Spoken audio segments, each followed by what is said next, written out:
Hi everyone. We are connecting everyone. There we go. We're hitting live on Instagram and we're just checking really quickly. We're live on Facebook. We got checks everywhere. Are we all good? Okay. We're good. All right. I'm just going back and reviewing my other account. Hi everyone. If you're here with us, go hit like or say hi or whatever you want to do. We'd love to know that you're here with us. Just check us out. We're really excited. I was telling Kylie, I haven't done one of these in a while. I used to do them all the time for my old work. And it says, if you look at the top, it has checks next to all of the little things that we're on. It says I'm live. So we're excited because it's a different thing that we're doing today. So for those of you who don't know me, my name is Noelani, and I'm beyond Mommy Dearest. And my dear friend across the pond, which is 90 degrees plus in London, England, is Kylie B. Hi from Mexico. Hi from London. We're so excited that you're here. We became friends because we share something that I thought was very unique, but am coming to find out wasn't. We have narcissistic mothers. Yes. And more people, especially in our generation, are starting to realize that. And so I started a podcast a while ago. Kylie started this amazing Facebook group, and I'm going to put the little widget up so that if you want to join her Facebook group, I'm going to make sure that y'all can. She created this amazing Facebook group and realized that there was so many of us out there that have experienced this. And so we're here all together to just kind of chat, take questions from you all. If you have any questions, please feel free to drop them in the chat below and we'll see them. I'm right now going to bring up Kylie's.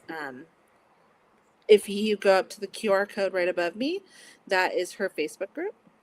So go follow her. You'll get all the latest information. Make sure you're a subscriber there. And then this is the podcast that we have. If you go right there, you can subscribe to the podcast. Make sure you subscribe so all of the latest episodes are out. And Kylie was like one of my first 10 people on the podcast. So we got to really chat a little bit, discuss. I'm going to have her back on. Yeah. We also are doing a little contest. One of my sponsors, just so you know, is the Happy Cannabis. She is going to be giving away a little something. So if you're interested in getting some amazing oil, I'm going through perimenopause. So the oil is so amazing and relaxing. If you're interested in getting one of those, I would love a little orange heart in the comments, and then I'll do a drawing later on today. But she's giving away a little gift for that. So I didn't, I've been really behind the last couple of days. Your body keeps a score. And there's other books besides that we can read that talk about our bodies. Yeah. Because that one's really heavy. But I have been it's been a really rough week. We've had a lot of successes. My youngest daughter graduated. She's going to uni. We were at orientation this week. My oldest daughter is working for this super cool satellite company. And our middle daughter is working on her master's, and our youngest son, our only son, poor guy, all sisters. Our youngest son is off to his sophomore year of college. So we're really, really excited about that. I'm going to keep talking. I'm baking a pumpkin pie, and the alarm just went off, so I need to make sure it doesn't burn. So I'm going to remove myself, but keep talking. Well, I'll keep talking while I leave. So I'm really excited about what the opportunities hold and that's super exciting. Are going. Sorry. That's okay. I'm still trying to figure out my Instagram. It doesn't seem to be working. Yeah, it doesn't seem to be on this one either. I hit go live. That's so weird. Oh wait, I see it here. On this one. Okay, well it says that it's live. I have it sitting here. I don't see it on my. It's probably on Facebook. Let's look at that too. I think the Facebook one is okay because I'm seeing the comments. Good. Oh yeah, and that. So, well, we can get started. I mean, so my story just really quickly, and then we'll have Kylie's story too. So I'm an only child. My mom immigrated here to the U.S. from the Philippines. My parents met when my dad was in Vietnam. And I didn't understand that my mom was a narcissist until we moved into a new neighborhood when I was in elementary school. My best friend lived down the street. And so I could just run down the street and we can go and hang out. And they had like dinner every night and they talked, and her mom was never upset. And Mr. and Mrs. Cardinelli, that's how I knew them. And they're my friends on Facebook. It's so cute. They, their dad was very kind and very loving. And I couldn't, like, there was this cognitive dissonance in between the two of what my life looked like and what my friends' lives looked like. And because it was a different time, it was like the 80s and 90s, there wasn't, here in the US, there wasn't much conversation about child abuse. It had to be like super crazy severe. And because, well, okay, let me rephrase that. That was me gaslighting saying it. It had to be visible. Yeah. Right? And I feel like that's still the case today. Yes, I definitely do. Because you can't quantify or measure emotional abuse until much later, right? Like that's really where I see a lot of it, because it's, for me, all the stuff has popped up as I've been a parent. So my oldest is 30, our youngest is 14. Since I've been a parent, since I've been in relationships, friendships, my husband is a saint. I say it all the time. But for me, it didn't start popping up until then. Kylie's journey, similar, but also very different. So I would love for you to share kind of what happened with you. And then I have your little book links too. So when you start to talk about them, I'll pop them up too. So I didn't realize my mum was a narcissist until probably about 2 years after I went no contact. So I went no contact at the age of 26.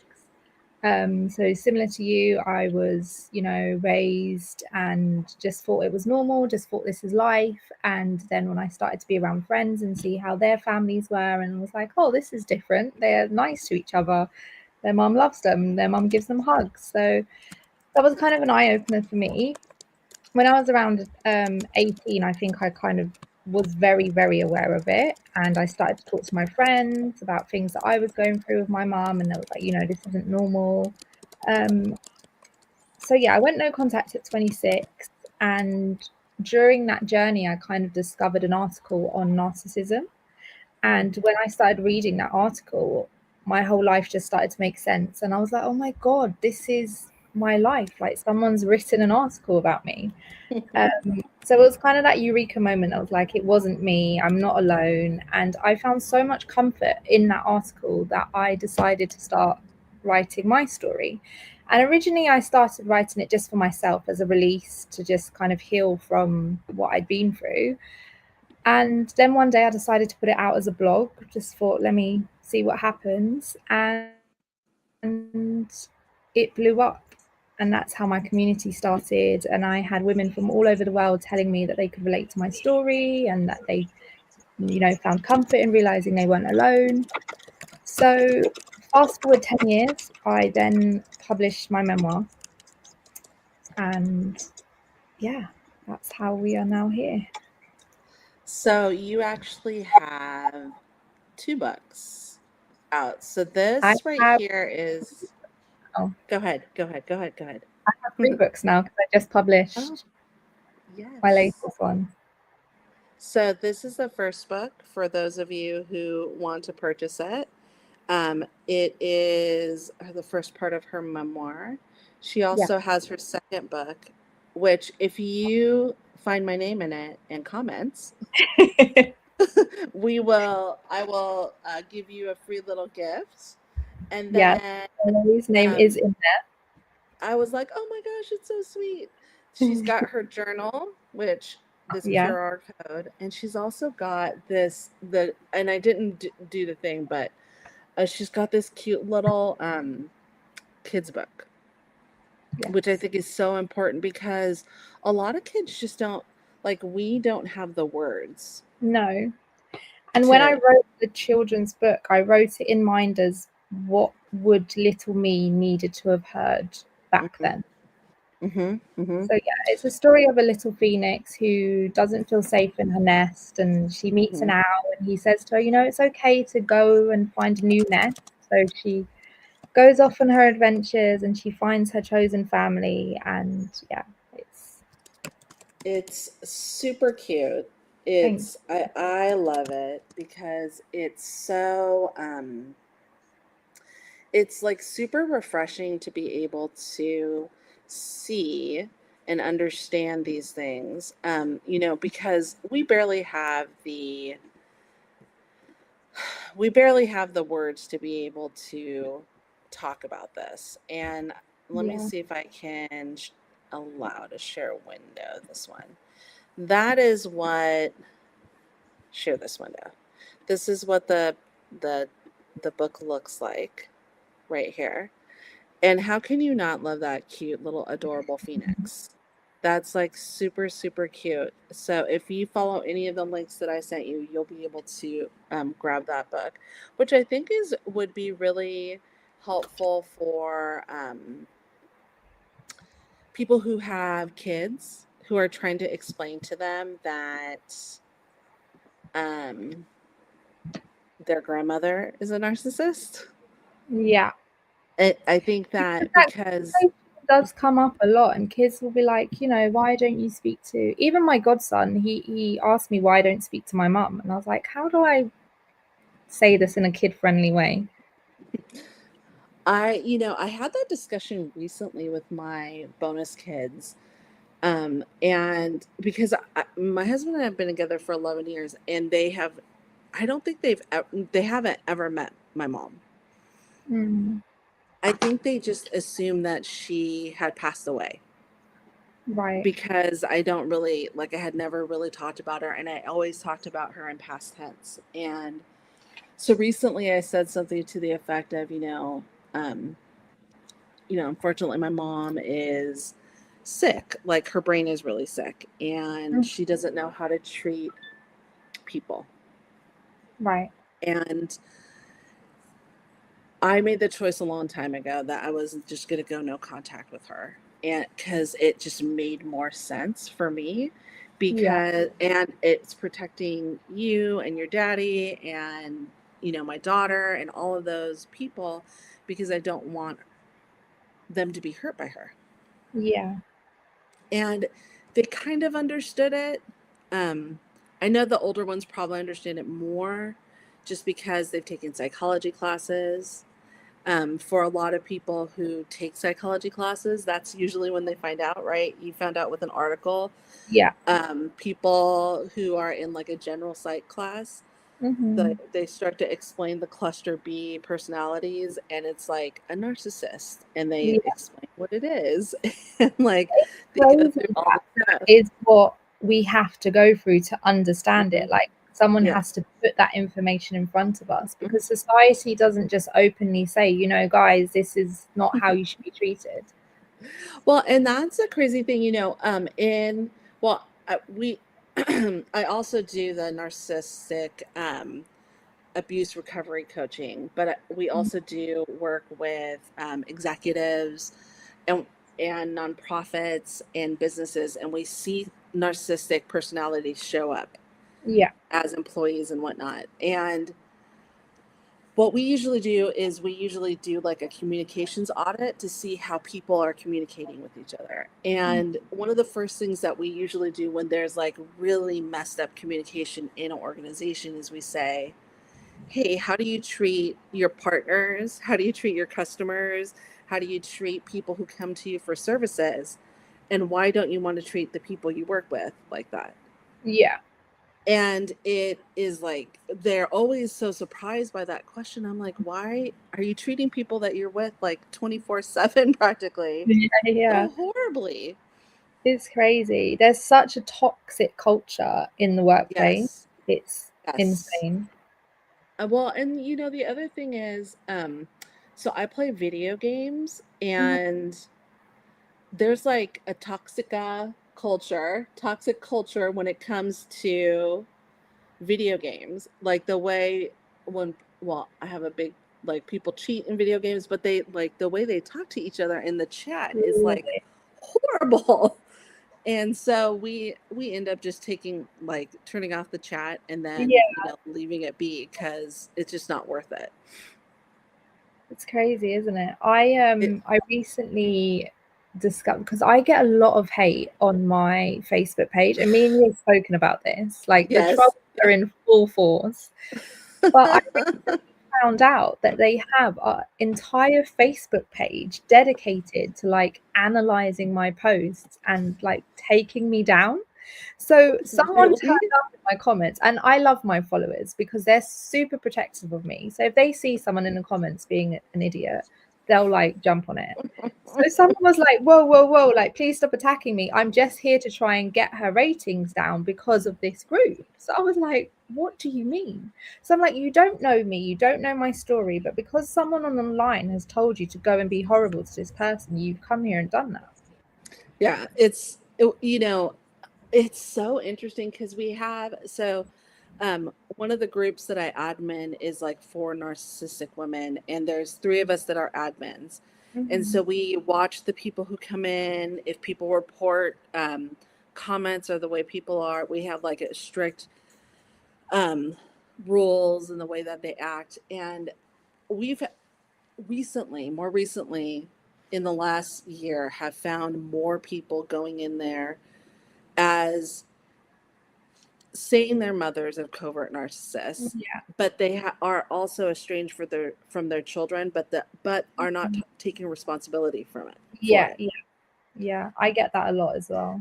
I'm like, And they're it. always like, I can say this to you because I also had a narcissistic mother, but also my daughter is this. And I'm like, yes, you can be on both sides of the scale, but like have empathy for those of us that have been through it as well. Don't well, attack. and that's for me, that's really interesting because, I'm not going to say that I was like a model parent or like the most amazing mom. And I also know I was the opposite of my mom. Mhm. I interviewed this one woman who will be in a podcast later on this year, and she said, anytime that I um, disciplined my son, and I have to take a deep breath, and I have that pause to think, my thought is, am I going to do something that would make my mom proud? Mm. Or am I going to do the right thing? And so she always like balances it that way. And you know, there are a lot of like generational traumas go like through generations. That's why they're called generational traumas. Mm. And it is a lot of work to, pause and say, I probably didn't do that the right way, or apologize. I think that's the the biggest misnomer for the difference between estranged parents and narcissistic parents. Yeah, like they have genuine, like, what did I do? Let's Yes, make this empathy. better. Yeah, Right. Yeah, and your child might not come back to you right away, and that's okay because they're hurt, and so you pause. But if there's that empathy there, I think that is the biggest in the DSM-5. That's the mm, biggest like important thing for a mm, narcissist. They are not empathetic. they're not. They're like, "What do you mean I hurt you?" So, It's your yeah, fault. yeah, yeah, it's all Yeah, your fault. And then they gaslight you. That's the funny thing. Again, my beeper, just so you know, I'm it's fine. I mean, I remember the last conversation I had with my mum, and I confronted her about my social service records. Mhm, And mhm. I said to her, you didn't send me to school though, did you? And she turned it back on me and she said, you actually have mental health problems making that up. And if I didn't have the records in front of me, I probably would have questioned, like, did I make this all up? Well, and that, like that's the thing that I'm back. That's the thing that I find very interesting with narcissistic parents is in their like haste to control you. They Mm, keep you away from everything. They don't want you to be educated. yeah, They don't want you to be social. They don't want any of those things because any of those things, even a small crack, will get you so that you start to realize like this doesn't make sense. Like why would they do that? I think for me, my mom always took me to school. Well, my mom always sent me to school because she was more of here's my daughter. Look at how cute her hair is. Look at all these things. just But to she show also off. wanted to get rid of me. Yeah, yeah, She's yeah. like, see you later, go away, right? See, I Um, was 8 when my sister was born, so I was at home looking taking after care of baby. her. Yeah. Yeah. And then my That's brother arrived like 13 months later. So I had 2 babies by the age of 9. that's so crazy. Yeah. Like, even as a mom, like I think, what 9-year-old is capable of caring for a child? Like, that's crazy. I know, right? It's like I used to do bath time. I used to do like bottles, change nappies, and it's like you just wouldn't trust a child to I do. know. That's crazy. Because, I mean, well, and I think that in the back of your mom's mind is if the child got hurt, then she could control you even My more. sister did get hurt. Yeah. Oh, She was that's so like she was like 18 months old and she was jumping on the bed. So I was like, stop jumping on the bed, you're gonna hurt yourself. And then she yeah. fell off the bed, cracked her head open, Bumped and of in. course Mhm. it was my fault. But I It was like, wasn't your I'm fault. It was her. trying to change the other baby's nappy. Like I Yeah. can't watch both of them. My mum was having a Parents. sleep in the bath. Oh God. So crazy. It's an interesting thing, and Oh, have we yeah, lost you? I want to talk a little bit. No, I see you. I think you might be frozen. But just so you know, you're frozen in a cute way. You're not you're not bad frozen. Um, one of the things that I think is really interesting when we talk about this is um I talked to Hypervigilant, who is on um, Instagram, well, also on TikTok. I don't know if he's on Facebook, but we were talking about healing, and we were talking about whether or not healing was, um, if healing's even like if we're even capable of healing in regards to this big kind of wound. Hello. In regards to these big kind of wounds, you were only frozen for a second, and it was Are a we cute back? frozen. I was telling everybody. Um, so I was just talking about healing and how difficult it is, and how we don't really talk about it. So I think you and I Sorry are guys, I don't know about. if you can. We can. I can hear you. Um, I think that both Kylie and I have the same amount of time that are no contact. And something happened recently that kind of like shook my core just a little bit. And it is to me really interesting that even now, I still have reactions to certain things that happen. So if somebody uses a certain word, if someone's some kind of way to me, that I get reactive towards that. And my husband is a really good a person, my safe person, To who me, I that I who get regulates me, reactive. and that's a really good, for me. That's a really good person to have in my life, is that person who's reactive. She's gonna come back. Don't worry. You don't get just me. um, and so I always check in with him. And so I checked in with him after, like, yesterday. Checked in with him and I said, "Hey, um, hello, hey, like, what? This is my reaction to this. What are your thoughts?" And he was really kind and gentle and said, "It's your choice in regards to this. But if I thought you were doing the wrong thing, I I'm would back. tell you." Don't know Hi. what happened there. Sorry, guys. No, no worries. We were just talking about healing and how, um, even, I'm 10 years in. I think you and I are about the same Yeah. length of time. That even in that healing process, we still can get shook. Like, Yeah. something can happen, a smell can happen, something gets cooked a certain way, and whatever it is. And I had experienced that this weekend. And I checked in with my emotional support human being, who's my husband, and said, "Hey, you know what happened? Am I doing the right thing?" And he's all, "Yeah, Yeah. And you got sometimes to do what's that's right." what you need, just someone to reassure you. Yeah, because that's really important. Like, because we were gaslit for so long. We gaslight ourselves. Yeah, It's we like do. I it's still do just, it to this yeah, day. yeah. It's Sometimes I'm sat there and I'm like, what are you doing? I know. And that to me is always really, really a difficult thing.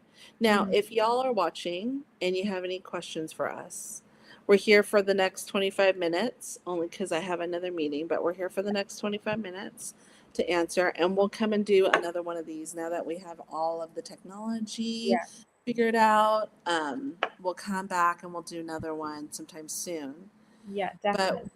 we're here for any questions that you might have. And we are experts in crazy moms, but we're not experts in you. So we'll give you advice. None of it is legal or mental health or medical, but we'll tell you what our experiences are, and we're here to cheer you on. Absolutely. If I could give like one little piece of advice, it's to celebrate like small wins. Yes, I agree. And you know Yeah. what? Because when I published my first book, I feel like I brushed past it and I was like, it was a really big thing and I had a book launch and all of that, but it still didn't feel like I was doing enough. And I felt Mhm. like I needed to do more. And I didn't like just sit in that moment and just be present in it. And then I was like, okay, on to the next. What can I do now? What can I do now? Mhm. So when I Mhm. published this second book, I really sat with it and just celebrated it and taken it all in and it's really hard to do. It is. You know, I know that, like, when I've there's been like milestones in our lives, in my own life, my life with my husband and I, it's been very difficult for me to sit in those moments. Mm. Um, Not because of anything other than, like, I'm always waiting for the other shoe to drop. Like, it is for me. I'm always waiting for that. And my husband and I got married about 4 years ago, and we had this beautiful, beautiful wedding in at our university that we went to at Santa Clara University. It was beautiful. The church there is beautiful. And I I wasn't like, I was really nervous, and I was like, "Oh, we got to do this, we got to do that." And I have to say, the two daughters came up to me. They're like, just breathe. It'll be fine. And my sister-in-law, just breathe. Everything will be fine. And then I remember walking down the aisle, and my father-in-law walked me down the aisle, and he was like, Mija, just breathe. Like, it's fine. You know, these are all people who love you, you all. They all know who you are. You know who they are. Just breathe. And I was like, okay.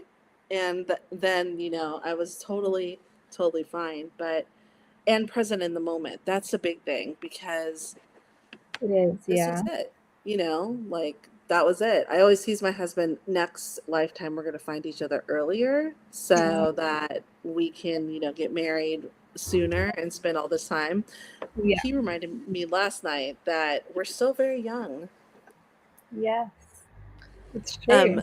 So Amber Owens asked us, did your moms compete with you all the time? It's exhausting.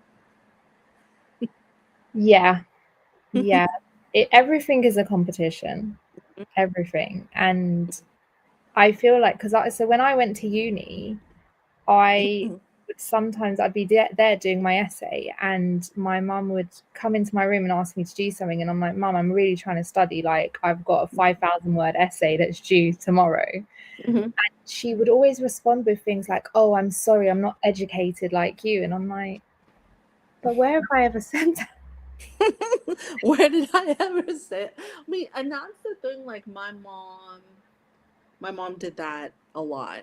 When I was working in the tech field, she like came to visit me, and she like had to be everyone's friend. And I was like, oh my God, Yeah. please leave. This is before I went to the university. And I was like, Weird please. too. It's, No way. yeah, like, My just mum say had a hi. habit of like befriending friends that I'd fallen out with. So I remember there was one time that one of my old friends messaged me and was like, yeah, it's really weird. Like, why is your mum inviting me over for tea? Like, is this you trying to like get back in contact with her? And I was like, what are you talking about? And she loved to befriend the friends that I had kind of outgrown or distanced myself from. And I was like, what are you doing? It's like they have a like my mom did this thing that, and anybody who's watching, like, give a thumbs up if your mom ever did this. So my mom did this thing at parties where she would talk to my friends and like talk for a couple minutes and then like start ripping me apart. Yes. Just like, Yeah. oh, she's so blah blah blah, and she's so this, and I was like, what the heck? And it wasn't. I had two people. One came up to me and said, "Oh my God, your mother is a real piece of work. Mm. I'm leaving. I'm all cool. See you later." And the other one was like, "No, that's not the way it is. That's not how she is." Yeah. It was a very, very interesting interaction. Mm. So, my moms compete, or did our moms compete all the time? Yes, they probably Yeah. still do. I have a feeling that there's still like sleuthing going on for both of us. Absolutely. And I your discovered, mom is right, right, and I your mom is probably like going nuts over your books of and how course, successful they are. yeah. I discovered like last year that she had a fake account that she was following me from. And I won't go into the story of how I found out, but I put two and two together and I was like, oh my God, this must be the account that's hers. So I done that password reset thing where you can be like, I forgot my password, and it says, oh, we've sent an email to you, and it gives you the first initial and the last initial, but everything else is like starred out. And it was her first initial and her last initial of her email. So I'm like, I know it's you.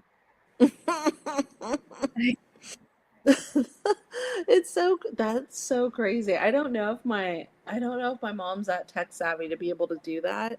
She Hmm. probably is just asking like relatives questions like, have you seen that? Because I'm not, my relatives are all flying monkeys, like Yeah. with the exception of like one aunt and one cousin. Like all of them are, and I just rather not put them in that position.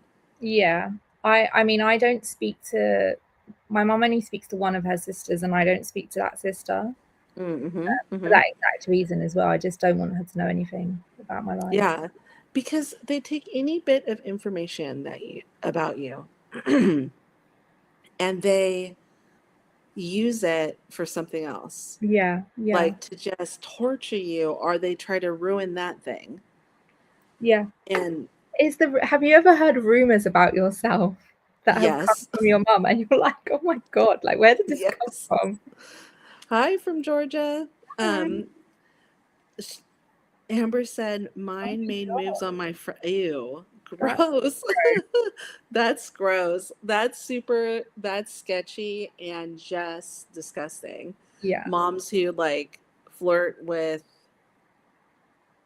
your significant other or your friends. That's gross. Like you're old. Like I can't Again, do I it. think that comes into them competing with us though. Like they want to be Yeah. us. They're like, let me get in with their peers. Ew. It's just weird. I Yeah. yuck. I Yeah. that is so not appropriate. Mm. Um, I think that the other things that I find funny are definitely the rumors. Like, no, I've never done that.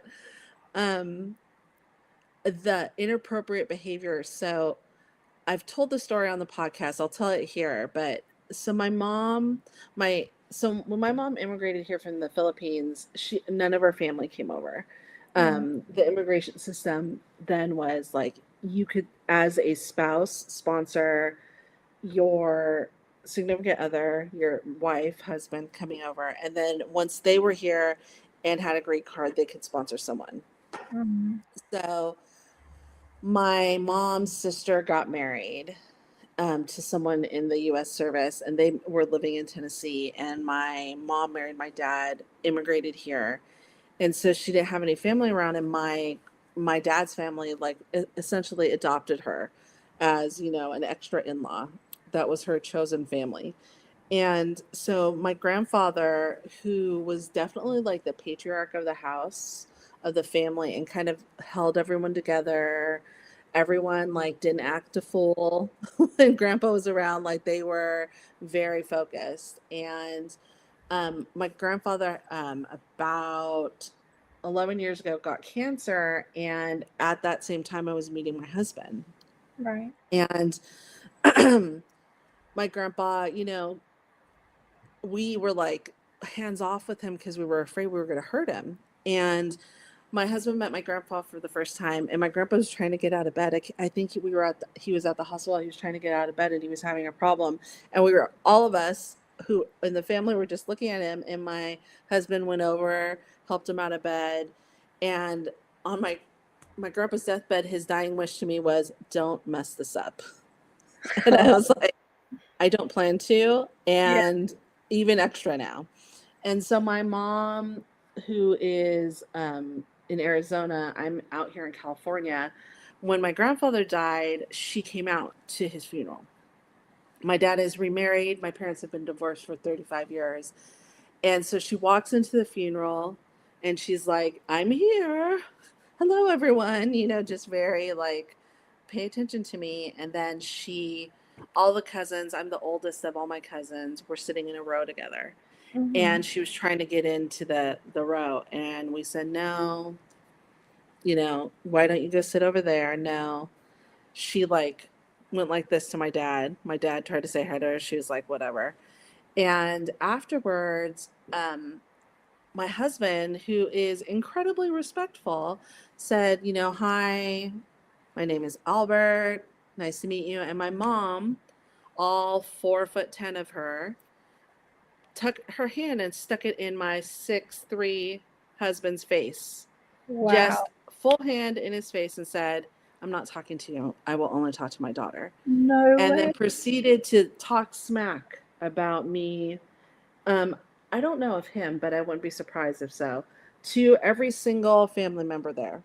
Wow. Now, I didn't know the talking smack part. I only saw this part, but my cousin, who I'm in touch with, she said, "Yeah, your mom is totally a narcissist. I saw her at the funeral, and she totally was talking smack about you to everyone." I was like, "What the hell?" Like, what? And when we went to intern my grandpa's ashes at the at his gravesite, not many people came. Like his sisters didn't come. And I'm just putting it together right now. His sisters didn't come. His like it was only a couple of the kids, his kids, and a couple grandkids. And I wonder if some of them might have been uncomfortable. Like she made it uncomfortable for them. Probably, yeah. Um, That's really no, no certain format. Mary Kay is asking, do we have a certain format? I know, at a funeral too. yeah. She sucks. Oh, she read your book. Mary Wow, Kay read your book. thank you. Um, If you haven't bought her second book, Mary Kay, I'm gonna put it up right now. You can get it right here. So click. So go take a picture of that. You can grab the second book.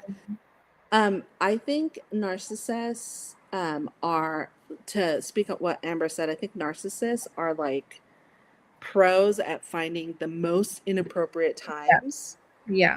to do the most inappropriate things. At my nan's funeral, my mum was just, it's the first time she had shown her hate towards me in public. And I think it's because we were kind of not in a good place anyway. It was really close to when we went no contact. And I went up to the altar to try and do a reading for my nan, and I just completely froze.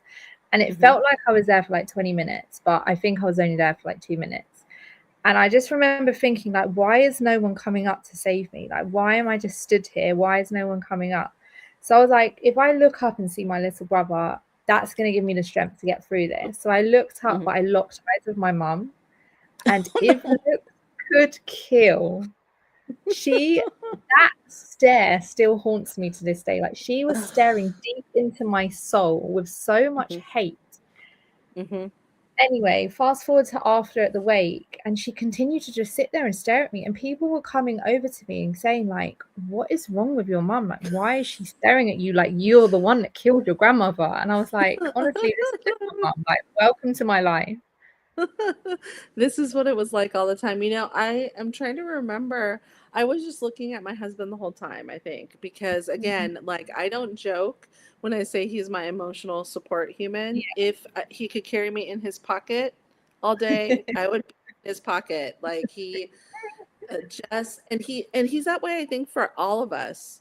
Like Yeah. all of the kids, even my daughter who, you know, met him when she was older, like as soon as she gets here, she sits on the couch and passes out right next to him. It's Oh, like this whole he's your thing. baby. And We yeah, love that. he's that way with everyone. Like everyone, he's at like a very high empath, and sometimes we have to be careful because he takes a lot of that on. Yeah. And so when it's recharge time, it's recharge time. But if I could sit in his little pocket, I would. And so I just stared at him the whole time because I had practiced it to make sure I didn't sound like an idiot. I had practiced it We with do him. that as well, don't we? We have to Oh like my God. role play what we're gonna say. We can't just say it Yes. because No. again, we're gaslighting ourselves and telling ourselves, you know, Yeah. this is the right thing to It's do. all like right here. Like that sounds stupid. Like if I could say all the things that, well, and all you ladies know, and all you guys who are here who have narcissistic moms, y'all know, you know exactly what that sounds like in your head. Yeah. So, get her the fuck out. Literally. Yeah. Her lease is up. Evict that bitch. Get her Yeah. out. You know, Well like overdue. Well overdue. seriously. If you have to, you know, here's a suggestion. Write her eviction notice and just leave it on your table for a little while you Yeah. get her out of your head, because I would say for the most part y'all are wonderful. If you weren't trying to heal, if you weren't trying to heal, Yeah. then it would be a different story. But write your eviction notice to her. Her lease is up. Her house is foreclosed in your head. Just get her out. That's not your voice. That's not your Yeah. truth. That's her taking Yeah. over. Yeah. And if you could follow, and I'll put it up here, like go follow Kylie's stuff. Her stuff is absolutely amazing. Um It's as if, what does she say here? It's as if they're waiting for your reaction to use against you. Oh yeah. Yeah, Oh, I'm absolutely. sorry. Oh, we're Oh, so glad that you needed it, yeah. that we're So here. glad you were We're here, so Beth. glad. Well, we'll do it again. Don't worry. This was just like a practice. We just had an idea and was like, should we go live together? Yeah. We like arranged it, had some technical issues, but now we're like, we've got the hang of We it. got it. Yeah, So we we'll got be it. back. And here's the other thing: we have to adjust for the time zones, and the sweet spot is always noon for us because it's not too late for Kylie, and it's like not too early for me. Okay, so Amber, tell us what she did today. You'll be our last person we help. I think the eviction notice is a great exercise. You got it. But if you want to share with us what she did, we'll gas you up. Don't worry. We'll call her all the mean names and we'll gas you up so that you can, make sure that you evict her ass. Like I can't. It's really easy for us to for me to say it for other people, right? Like I'm ride or die. I'm like, oh right, someone was mean to you. I'll be there at dawn. Let's go. Where are we riding to? It's a hard thing to do for yourself, right? Like it is. But I feel like I've come and you probably have as well. Like if I look back to when I started this journey, oh God. I probably was sat there being like, what do I do? I'm really struggling. How do I get her out of my head? And now we can sit here and we can joke about it. And we're like, yeah. The first step is always the hardest too. So, Amber, if you had to deal with her today, your first step out is always the hardest. It is. Always. Right. I would say the first year is the toughest because you have a lot of first, like the first boundary, the first birthday, the first holiday. But I'm almost 12 years in to this no contact now, and I promise it doesn't feel like there's a way out, but there is. No, I just had an interview, best one you ever had. Congratulations! Yay! She asked how it went. I said stupid. I told her, and she said, "Wonder if it's too." Ugh. She sucks. What a loser! They wouldn't even employ her. She would walk through and then see her energy and be like, "No." She wanted to apply for the same job. What a loser, Amber! She sucks. They would not take her over you in a heartbeat. No, I can guarantee. She sucks. Yeah. She's totally. And going back to what we were speaking about earlier about celebrating the small wins. Yes. I hope you are celebrating today, Amber. Yes, that's a huge thing, especially in our economy right now. Yeah. Getting a job, that's huge in the US. That's a huge thing. So we're gonna celebrate you all day today. Yeah. Oh, see, look at this. Mary Kay said, ugh. And Beth said she sucks. We're all here for you. Don't worry. Knowing intellectually that she will never change makes it a lot easier to emotionally disconnect for me. Yeah. I agree. Absolutely. And the first year is always the hardest. It is. It's like because the ties are so strong, because those little bombs that she has in your head are so there all the time, to where by year 11 for me, year 12 for you, almost, that those bombs are like, oh, nice job, overqualified. Woo-hoo. We're gonna show that. Look at, and we're glad you're celebrating. We're so happy for you. Clap for Amber. Everyone's doing a clap for you. You're doing a great job. So, Kylie and I will schedule to do another one of these, hopefully sometime soon. We're gonna match our schedules. I have another client in 4 minutes, so I want to make sure I honor their time too. But we're so glad that y'all came. Yeah, we're like super happy for joining that you're us here, and we're going to do this all again. We'll do it to all of our social medias, and we'll, in the next couple of weeks, we'll do the whole thing all over again. Yeah. So send your questions in if you want to have those answered on the next one. Yeah, definitely. If you ask the questions down here on this feed, and we're gonna we recorded this. Yeah. And so we'll put it up so you can see it. You can ask your questions, and then the next time we come in, we'll answer your questions. Amazing. Thank you so much. Yeah. We love you guys. Thank you so much. Bye. Bye. All right. Let's end this stream.